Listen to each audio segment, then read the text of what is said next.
Hey, hi. So, welcome to the second part of this miscellaneous relation functions class 11th maths course. So, we are going to do this very important question. This is a very important question. Domain and range questions, right? So, we have to determine the range of this question. So, what is the function? Function is कि अगर आप इसमें x plug in करते हैं तो आपको ये मिलता है 1 + x², right?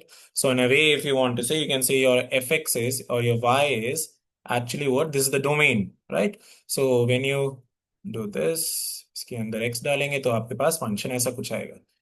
मेरे पास ये है तो इसका मुझे रेंज निकालना है। अब इसको भी करने के काफी तरीके हैं प्यारे बेटा। So very first way, which is my own way that I use sometimes. I will show you different ways. Whichever one you want, you go for it. Okay. See, now the domain is R. Domain is R. As the function is defined here. See, X is R, domain is R. R to R जा रहे हैं, ये domain है को domain. तो आप X में कुछ भी डाल सकते हैं। लेट्स से हमेशा मैं क्या करता हूँ कि जीरो अगर है उसमें इंक्लूडेड हो सकता है, तो इसके पीछे के 2 पॉइंट ले लेता हूँ और इसके आगे के 2 पॉइंट ले लेता हूँ। ज्यादा पता ही चल जाता है कि इसकी रेंज क्या होगी। तो अगर मैं माइनस ये डालता हूँ जैसे, ठीक है, देखते हैं जरा। एक्स से ये वाई, अगर मैं -2 डालता हूँ बेटा जी, तो what will happen, let's see. -2 का स्क्वायर 4 और 1 + 4 5, तो 4/5 दैट इज 0.8। 1 डालता हूँ बेटा जी तो क्या होता है, -1 का square 1, 1 + 1 is 2, so 1/2 that is 0.5। Zero डालता हूँ तो 0/1 दैट इज 0। 1 डालता हूँ, स्क्वायर करेंगे तो वापस बात वही हो जाएगी और 0.8। ये कोइंसिडेंस नहीं है बेटा जी कि ये ऐसा हो रहा है। और 1 तो कभी हो ही नहीं सकता है। आप कोई भी वैल्यू डालो कभी 1 ही नहीं होगा। 1 कैसे होता है, जब ऊपर और नीचे वाला कट जाए, लेकिन नीचे वाले में 1 और ऐड हो रहा है। हमेशा ये वैल्यू पॉजिटिव ही होगी क्योंकि ऊपर स्क्वायर है नीचे भी स्क्वायर है, और बल्कि +1 कर दिया। तो मतलब नीचे वाली वैल्यू ऊपर वाली से बड़ी होगी। बड़ी होगी मतलब 1 से लेस होगी, और 0 से ज्यादा होगी, और 0 भी हो सकती है। तो इसका मतलब जो इसकी रेंज होगी बेटा जी, इसकी जो रेंज होगी वो 0 से लेके 1, लेकिन 1 नहीं हो सकती है। 1 जब भी होता है जब ऊपर नीचे कट जाता। ये एक तरीका था। दूसरा तरीका है, बहुत सारे तरीके होते हैं, अलग अलग स्कूल में कराते हैं। एक्स को वाई के टर्म्स में कर दिया, ये वाला करके भी करते हैं। कुछ ऐसे भी कराते हैं, जैसे मैं एक बताता हूँ आपको, आपको जो अच्छा लगे आप उस वाले तरीके से करिए। तभी मैंने इस पे अलग से वीडियो बना रहा हूँ। क्या मैं इसको ऐसे लिख सकता हूँ बेटा जी, बताना। I can write it like this because 1 say 1 will cancel out and I will left the same stuff. Now I will write this as 1, right? And क्योंकि 1 + x² by 1 + x अलग अलग लिख दिया, right? We wrote it separately. So this is nothing but 1. So function is nothing but 1 minus 1 + x². That means I can write it like this. So why we are doing this, I will explain you. Just have some patience. So now what we gonna do? We have x². x² is always positive, zero भी हो सकता है लेकिन less than infinity of course, right? Negative तो हो नहीं सकता। अगर इधर 1 ऐड किया बीच में तो इधर भी 1 ऐड होगा। 0 + 1 is 1, और इन्फिनिटी में कुछ भी ऐड करो इन्फिनिटी रहता है, इसको कोई फर्क नहीं पड़ता है। अब मैंने इसका उल्टा किया, मैं ऐसा बनाने की कोशिश कर रहा हूँ मिडिल में, ताकि मुझे रेंज पता चल जाए कहां से कहां लाएगा। अगर मैं उल्टा करता हूँ बेटा जी, तो इसका भी उल्टा करना पड़ेगा और इसका भी उल्टा करना पड़ेगा। इसका उल्टा तो 1 ही होगा, 1/∞ 0 होता है ना। 1 इन्फिनिटी क्या होता है, 1/0, ये ऊपर चले गया मान लो तो 0 हो गया। लेकिन जब आप उल्टा करेंगे तो ये आपके साइंस भी उल्टे हो जाते हैं बेटा जी, ठीक है? आप लीनियर इक्वालिटी में मेरे साथ पढ़ोगे, अभी के लिए समझो। अच्छा, इधर जो था ग्रेटर देन, क्योंकि लेस देन तो ग्रेटर, इक्वल टू कहां से आ जाएगा? ओके। अब ये हो गया। और मेरे को क्या चाहिए बेटा जी, माइनस भी चाहिए। तो माइनस से अगर मैं मल्टीप्लाई करता हूं तो भी साइन उल्टे हो जाते हैं। माइनस इधर मल्टीप्लाई किया, माइनस इधर मल्टीप्लाई 0 ही होगा, साइन उल्टे हो जाते हैं। अब दोनों तरफ हम क्या करने वाले हैं, दोनों तरफ हम 1 ऐड करने वाले हैं। तो 1 ऐड करेंगे इधर, तो क्योंकि 1 ऐड करेंगे तभी तो ये बनेगा 1 माइनस ये वाला। तो 1 आगे लिखेंगे, और इधर 1 आगे लिख दिया, और इधर 1 करा तो ये 1। तो 1 - 1 तो 0 हो गया। लेस देन इक्वल टू, देखो वही एक्सप्रेशन आ गया। और यही तो हमारा y था। तो यही हमारा y था, मतलब हमारा y जो है 0 से 1 के बीच में लाई कर रहा है, जो मैंने आपको बताया था। एक ये भी तरीका है बेटा जी। और अगर आपको ग्राफ्स बहुत पसंद है तो आप डेस्मोस कैलकुलेटर होता है, आप वो खरीद लीजिए, आप गूगल करिए। वहां पे उसका ग्राफ आपको कुछ ऐसा मिलेगा। I have taught US students for so many years, so I know कि ग्राफ्स कितने इंपॉर्टेंट है। वहां पे ग्राफ्स पे दिया जाता है, ऐसा बनता है इसका ग्राफ। 1 को ये टच नहीं करता है, ऐसे चलता जाता है, ठीक है? एक एसिम्प्टोट होता है एक तरीके से, कि उस पर टच नहीं करता है, ठीक है? तो यहाँ पे इसको अगर आप देखेंगे तो माइनस इन्फिनिटी इन्फिनिटी तो रेंज है ही, सॉरी डोमेन है ही। लेकिन अगर रेंज देखेंगे 0 से लेकर 1 तक है, और 1 इंक्लूडेड नहीं है, तो ऐसे भी है। तो जैसे आप चाहें करिए, मैं सजेस्ट करता हूं कि इन इस वाले से, या फिर जो मैंने पहले बताया इस वाले से करें, ठीक है? चलिए, तो ये हमारा था क्वेश्चन डोमेन और रेंज का। अब हम आगे चल रहे हैं। भाई ये वाला क्वेश्चन जो है होमवर्क रहेगा, क्योंकि ये बहुत ही इजी क्वेश्चन है। ये आपको बिल्कुल सिंपल अलजेब्रा कर रहे हैं। ठीक है, मैं आगे करवा रहा हूँ भाई। क्वेश्चन नंबर 7 हो गया। 8 वाला कहाँ गया? We didn't take the screenshot for 8। कोई नहीं, अभी ले लेते हैं। कोई नहीं भाई, अभी ले लेते हैं। यही है क्या? हाँ यही है, ठीक है। यहाँ पे स्क्रीनशॉट लेके अपने स्मार्ट बोर्ड पे डालते हैं, कोई टेंशन नहीं है। टेंशन नहीं लेते पढ़ते समय, बिल्कुल चिल होके पढ़ते हैं सर की तरह मस्त। मैथ्स स्ट्रेस के लिए थोड़ी होती है, मैथ्स होती है मीनिंग बनाने के लिए, इंजॉय करने के लिए, right? So that is what we are going to do during this course. पूरे कोर्स में मस्ती से सारा पढ़ जाएंगे। चलो, तो अब हम करने जा रहे हैं बेटा जी, what one we are going to do, question number 8। कहता है एक फंक्शन डिफाइंड है ऐसे, ये ऑर्डर्ड पेयर है, जेड से जेड, इंटीजर से इंटीजर। एफ एक्स जो है मेरा ए एक्स प्लस बी है, okay. For some integer a और बी निकालना है। तो आप क्या करिए, वैल्यू प्लग इन करिए। एक्स की वैल्यू जब 1 है तो वाई की वैल्यू 1 है, पहला ऑर्डर पेयर, राइट? ये हमने उसके लिए किया था, याद हो तो आपको, किसके लिए किया था? एम एक्स प्लस सी। तो बात वही है एक्चुअली, क्योंकि ए और बी कांस्टेंट बन जाएंगे यहाँ पे, ठीक है? बात वही है, बिल्कुल वही टाइप है। तो अगर ये वाई है, by the way F x क्या होता है? वाई होता है। तो अगर मैं 1 डाला तो 1 ही आ रहा है, तो ए प्लस बी मेरा 1 हो गया। एक और ले लो, कोई जीरो वाला लो, हमेशा जीरो वाला इजी कर देता है। एक्स जीरो तो वाई माइनस 1, बिल्कुल एग्जाम्पल की तरह जो हमने एग्जाम्पल किया। -1 अगर जीरो डाला मतलब बी कितना हो गया? -1।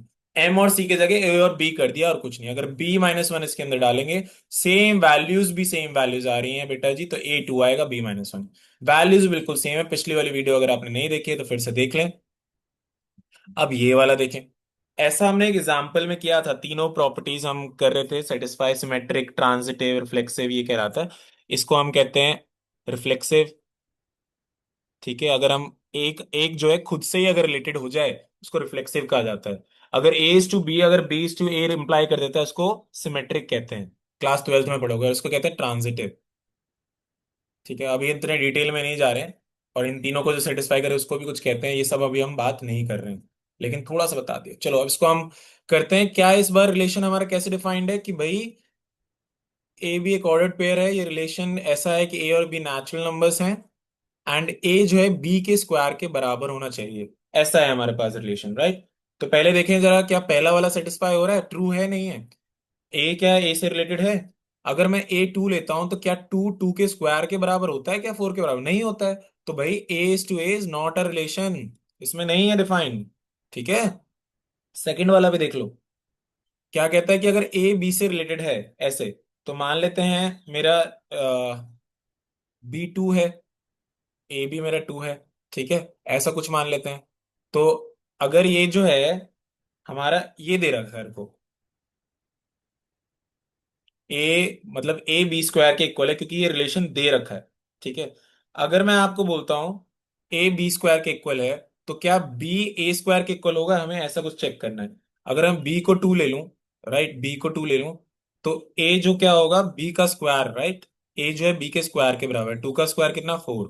क्या 4 2 के बराबर होगा? नहीं होगा। तो भाई ये भी सेटिस्फाई नहीं करेगा। ठीक है, क्योंकि ए का जो स्क्वायर है, अगर आप ए का स्क्वायर करेंगे वो बी के बराबर नहीं आएगा। ए का स्क्वायर मतलब ए की वैल्यू क्या है? 4। अगर मैं 4 का स्क्वायर करूं, क्या वो बी के बराबर आ रहा है? 2 के बराबर नहीं आ रहा। सर ए कैसे निकला? इस वाले से। अगर B2 ले लिया तो ये होगा, ये तो सेटिस्फाई हो रहा है, ये तो रिलेशन है, कह रखा है अगर ये है तो ये इंप्लाई होता है। करो तो भाई ये नहीं हो रहा है। तो that implies B and A does not belongs to R. ठीक है, सीधी सादी बात। तीसरा वाला देखते हैं। तीसरे वाले में कहता है कि अगर ए बी से रिलेटेड है और बी सी से रिलेटेड है, तो क्या ए सी से रिलेटेड होगा? ट्रांजिटिव प्रॉपर्टी सेटिस्फाई करनी है।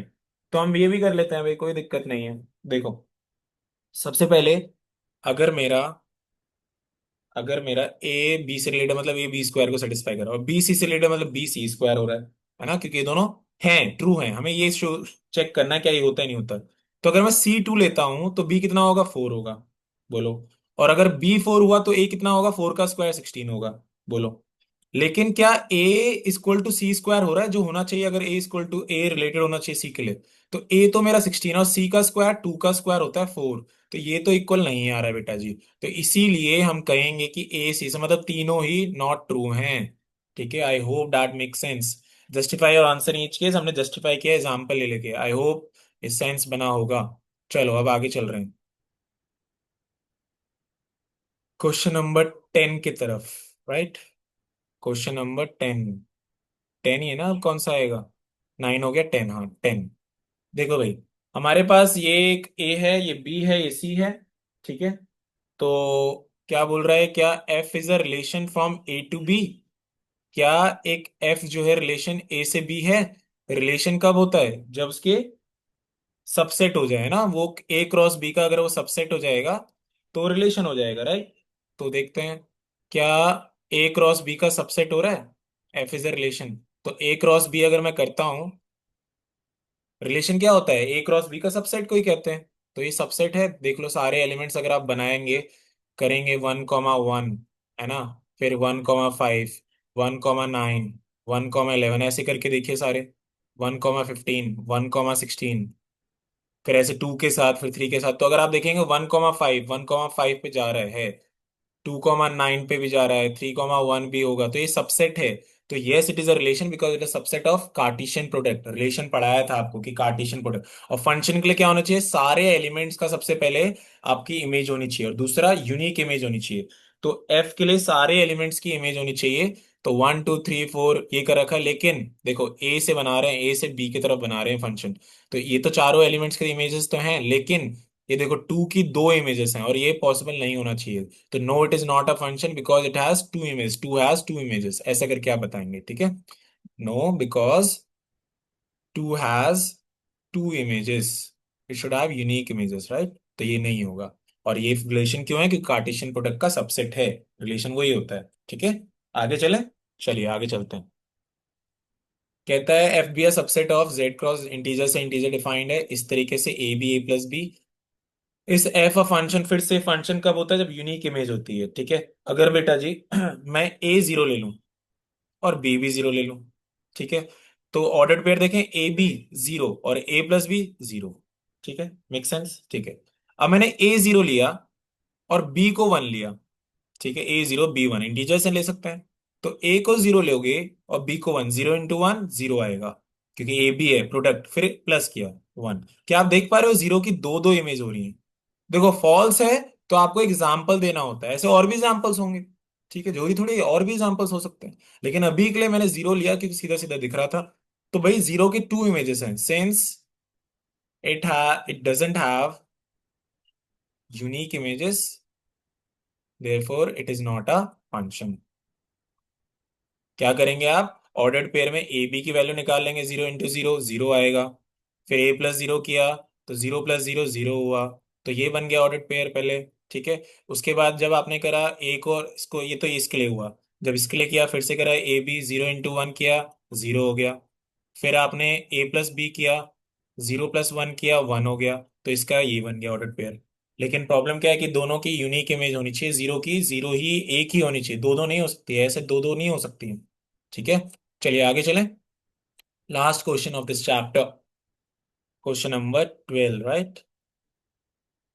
कहता है ए एक फंक्शन है, ए एफ ए से एन डिफाइंड है, और एन है क्या, किस तरीके से डिफाइंड है function? Highest prime factor of n, मतलब इसका प्राइम फैक्टर होना चाहिए, है ना? तो अगर मैं यहाँ पे ए की बात करता हूँ बेटा, ए 10, 11, 12, 13, राइट? तो इसके पहले प्राइम फैक्टर्स है ना, इसके हाईएस्ट प्राइम, पहले इसके हाईएस्ट प्राइम फैक्टर्स पे देखते हैं। 3, है ना? तो इसकी रेंज पूछ रहा है ना, वो कैसे जाएगा? इसके हाईएस्ट प्राइम फैक्टर पे जाएगा, ए से इसके हाईएस्ट प्राइम फैक्टर पे जाएगा। कैसे जा रहा है देखो, ए से एन पे जा रहा है। तो एफ एन कैसे डिफाइंड है? एफ एन डिफाइंड है highest prime factor of n. N क्या है हमारे पास बेटा जी? ये जो है हमारा, ये 3, 5, 11, 13, ऐसे ये अभी बनेगा, देखो इसका हाईएस्ट प्राइम फैक्टर 3 ही होगा। इसका 2 भी होता है, 5 भी होता है, लेकिन हाईएस्ट 5 है। इसका 11 ही होता है। 2, 4 3 जो है ना, 3, 2, 2, हाईएस्ट क्या है? 3, तो लिख लिया, फिर से क्यों लिखना? और 13 बचा बस। तो ये हमारा एन वाला बनेगा। तो ये हमारा हाईएस्ट प्राइम फैक्टर वाला बन गया कि इसमें हाईएस्ट प्राइम फैक्टर। तो एफ एन जो है आपका एक्चुअली क्या हुआ, ये बन गया, मतलब ये सब आएगा इसमें। और इसलिए इसकी जो रेंज होगी, वो रेंज क्या है इसकी? ये सब आएगा, 3, 5, 11, 13। क्योंकि वो जा कहाँ पे रहा है? वो इससे इस पे जा रहा है। और किस तरीके से डिफाइंड है? कि इसके जो हाईएस्ट प्राइम फैक्टर्स हैं, है ना, उस पे डिफाइंड है। तो हाईएस्ट प्राइम फैक्टर वही हो गए, तो हमारा रेंज ही हो गया खत्म। ठीक है भाई, तो रेंज इसकी 3, 5, 11, 13 होगा। That's it for this chapter. Now I will see you in the trigonometry. Bye bye.